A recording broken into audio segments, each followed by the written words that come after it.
আপনি মাত্র 4 সেকেন্ডের ভিডিওতে থাকা গাড়িগুলোর শব্দতে বিরক্ত বোধ করছেন। আর পুলিশ সদস্যগণ যারা রাস্তায় ডিউটি করে এভাবেই তারা সারাক্ষণ শব্দ দূষণের মধ্যে তাদের ডিউটি করে থাকে। রাস্তায় একটু জ্যাম থাকলে আমরা পুলিশের গোষ্ঠী শুদ্ধ উদ্ধার করে দেই। একবারও কি ভেবে দেখেছি তারা সারাক্ষণ এই শব্দ দূষণের মধ্যে সময় কাটায়? ও রোদ বৃষ্টির মধ্যে এভাবেই তারা তাদের ডিউটি করে থাকে। আরেকটি কথা না বললেই নয়, রাস্তার ধুলোবালি তাদের সারাবেলা সঙ্গী। তারা উচ্চ শব্দ আর ধুলো বালির সাথে যেন আত্মীয়তা করে তাদের ডিউটি করে চলে।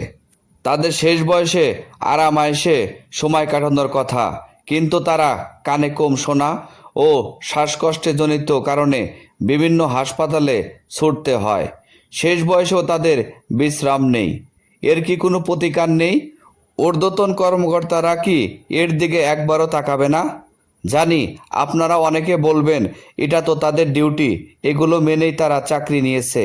তাদের উদ্দেশ্যে আমি বলবো, আমাদেরও তো উচিত উচ্চ স্বরে হর্ন না বাজিয়ে রাস্তায় চলা।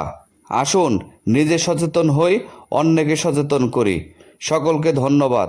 আবার দেখা হবে কোনো এক নতুন ভিডিওতে।